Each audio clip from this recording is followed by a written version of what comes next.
Hello, welcome back. My name is Yenja, and today we are going to watch the HBO show that I was on, because everybody has been texting me that it's probably the best thing that they've seen in a long time. Lots of reviewers are saying it's the best show of 2020. I've peeked 2 minutes and I thought it was really interesting, so we're gonna see. I'm like a little bit hesitant to watch this because I usually try not to watch anything that I'm in because it's weird. Yeah, I guess we're just gonna watch it, and excuse the lighting. I wanted to shoot this in natural daylight, but in Sweden there's like 1 hour of daylight, so you're gonna get this like cozy mode instead. Let's watch it.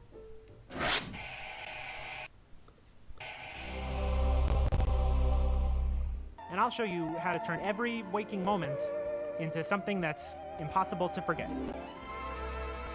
A good memory is one of the most attractive qualities a person can have.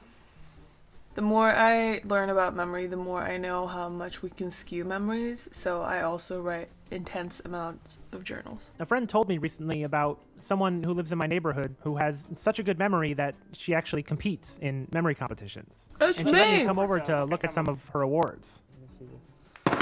Oh my god, sorry. Yes, this is, World Memory Championship 2017. These are Singapore, and then there are some from, I guess, Sweden, not France. What is this? She seemed a little bored, but maybe that's because this was her third interview in 24 hours. Okay, I wasn't bored. It's not only that I've talked about it for so long, it's also that I believe everybody can do it. So when people are impressed by things, I'm usually just kind of like, anyone can do this, so. Were there any methods of yours that you used to improve your memory? Most competitors use a technique called the memory palace technique. For example, if you want to know the periodic table of elements in order, then you can place them in the memory palace and go like H, hydrogen. So maybe on your bed you put like lots of water. Your bed is suddenly just made of water, and then your nightstand might be made out of balloons, so then you remember helium balloons. I mean, you kind of just move along in a logical pattern. The technique she told me about sounded like a good idea. All you have to do is... I remember him trying to get me to say a short version of the Memory Palace 1,000 times, and I just couldn't do it. And I think it was because this was pre-pandemic. I was working on so many projects at the same time that just talking about memory started to get like a little bit insane. I reached a point where I talked so much about memory every single day that I started to not be able to use words. So I tried to use it to remember my grocery store list. And I'll use my commute to work as the memory palace thing. So here's what it looks like in my head. I get on the subway, I'm reminded of the fresh baguette that I want. And the dandruff shampoo that I also need. I feel like I didn't explain memory palaces well enough because this is not how I would do it. Acne cream. And also some lol. Okay, it's funny because I feel like these people are saying that even though they remember it one way and there is proof that the way they remember it is inaccurate, that there is some huge conspiracy. It can't just be that they remembered an E to be an A or vice versa. Yeah. Mandela effects. Minds were being absolutely obliterated with all of this forbidden knowledge. Now, when you look at this picture, do you see a man? Their minds, their memories were perfect. And they were the chosen few who could remember details from alternate dimensions that they once inhabited. And I remember Benicio del Toro. He died around 2001.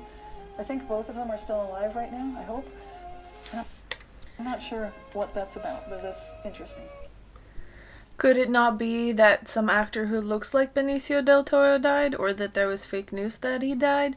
With the Jane Goodall example, I think she's confusing it with Diane Fossey, who was also a prominent gorilla zoologist person who died in the 90s or 80s, I think. I don't know. My memory isn't that good.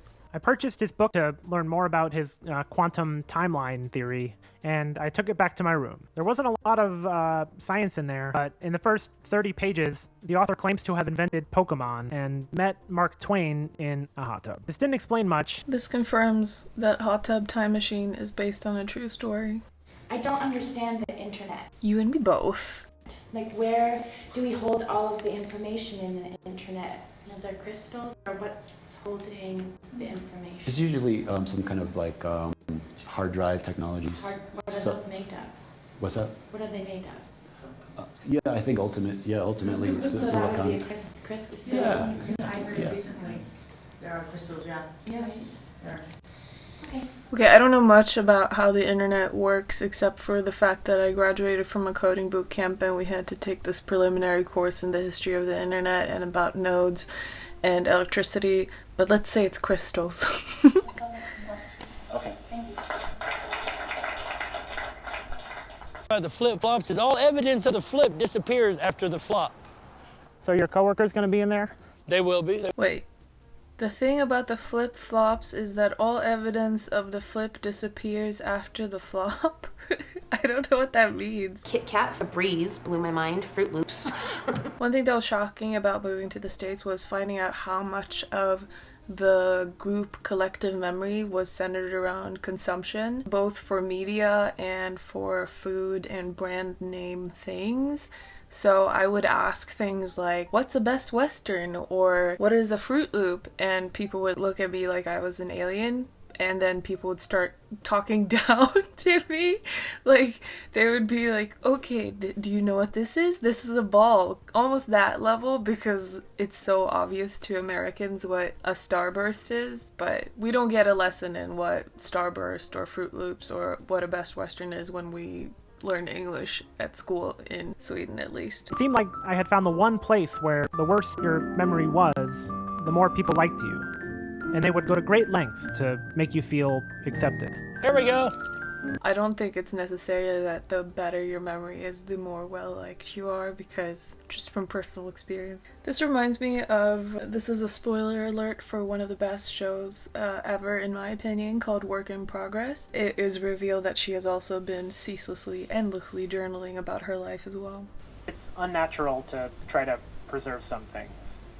Yeah, I totally agree with that. I think the people who are trying to journal and remember every single aspect of their lives, I don't know how to say it in a nice way, so I'm not going to say it, but I think that a lot of things that we forget is for the better. One of my favorite quotes is, El olvido es la única venganza y el único perdón. And it means forgetfulness is the only true vengeance, also the only true forgiveness. And I think it does us good to forget a lot of the things. We're not meant to remember everything.